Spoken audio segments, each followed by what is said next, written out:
नमस्कार, मैं हूं प्रियंका और आप देख रहे हैं चुनाव आज तक। लोकसभा चुनाव के लिए अभी 6 दौर की वोटिंग बाकी है, लेकिन बीजेपी का खाता खुल गया है। गुजरात की सूरत सीट से बीजेपी के उम्मीदवार मुकेश दलाल निर्विरोध चुनाव जीत गए हैं। कांग्रेस ने नीलेश कुंभानी को इस सीट से अपना प्रत्याशी बनाया था, लेकिन उनकी उम्मीदवारी खारिज कर दी गई। इसके बाद सूरत सीट पर अन्य सभी उम्मीदवारों ने अपने नामांकन वापस ले लिए, जिस कारण बीजेपी प्रत्याशी को निर्विरोध विजेता मान लिया गया। आइए पहले आपको सुनवाते हैं कि जीत के बाद मुकेश दलाल ने क्या कुछ कहा। हम लोग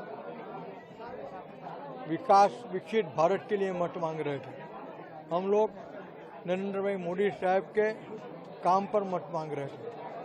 आज गुजरात में, सूरत में, देश में पहला कमल खिला है। मैं ये कमल आदरणीय प्रधानमंत्री और विश्व पुरुष श्री नरेंद्र भाई मोदी साहब के चरण कमलों में अर्पण करता हूँ। किस प्रकार की ये पूरी घटना बनी जब आपको चुनाव ही नहीं लड़ना पड़ा और आप ऐसे जीत गए? क्या रहा पूरा घटनाक्रम? घटनाक्रम में क्या है, कांग्रेस का फॉर्म रिजेक्ट हुआ और बाकी जो उम्मीदवार थे इन्होंने नरेंद्र भाई मोदी साहब का जो विकसित भारत की जो कल्पना है इनको साथ देकर अपना फॉर्म विड्रॉ कर लिया। बस यही चीज है। इसके बाद लोकसभा चुनाव में निर्विरोध जीतने वालों के बारे में विस्तार से बताएंगे। हाल ही में अरुणाचल प्रदेश में हुए विधानसभा चुनाव में 10 बीजेपी उम्मीदवार निर्विरोध जीते थे। आपको ये जानकर आश्चर्य होगा कि 1951 में हुए पहले लोकसभा चुनाव से लेकर अब तक मुकेश दलाल सहित 35 उम्मीदवार ऐसे रहे हैं जिन्होंने बिना किसी चुनावी लड़ाई के संसदीय चुनाव जीते हैं।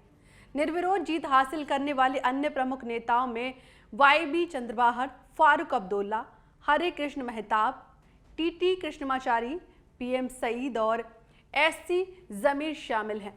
जो उम्मीदवार बिना किसी मुकाबले के लोकसभा में पहुंचे हैं उनमें सबसे ज्यादा कांग्रेस से हैं। सिक्किम और श्रीनगर निर्वाचन क्षेत्रों में 2 बार ऐसे निर्विरोध चुनाव हुए हैं। अधिकांश उम्मीदवार सामान्य नियमित चुनाव में निर्विरोध चुनाव जीते हैं। समाजवादी पार्टी के अध्यक्ष डिंपल यादव सहित कम से कम 9 ऐसे हैं जिन्होंने उपचुनाव में निर्विरोध जीत हासिल की है। 1957 के आम चुनाव में सबसे ज्यादा 7 उम्मीदवार निर्विरोध जीते थे। वहीं 1951 और 1967 के चुनाव में 5 से 5 उम्मीदवार निर्विरोध जीते थे, जबकि 1962 में 3 और 1977 में 2 उम्मीदवार निर्विरोध चुनाव जीते थे। इसी तरह 1971, 1980 और 1989 में एक उम्मीदवार ने निर्विरोध चुनाव जीता था। उम्मीद है आपको हमारा वीडियो पसंद जरूर आया होगा। यदि पसंद आया तो हमारे चैनल को लाइक और सब्सक्राइब जरूर करें। चुनाव से संबंधित तमाम खबरों और जानकारी के लिए देखते रहिए चुनाव आज तक। फिलहाल मुझे दीजिए इजाजत। नमस्कार।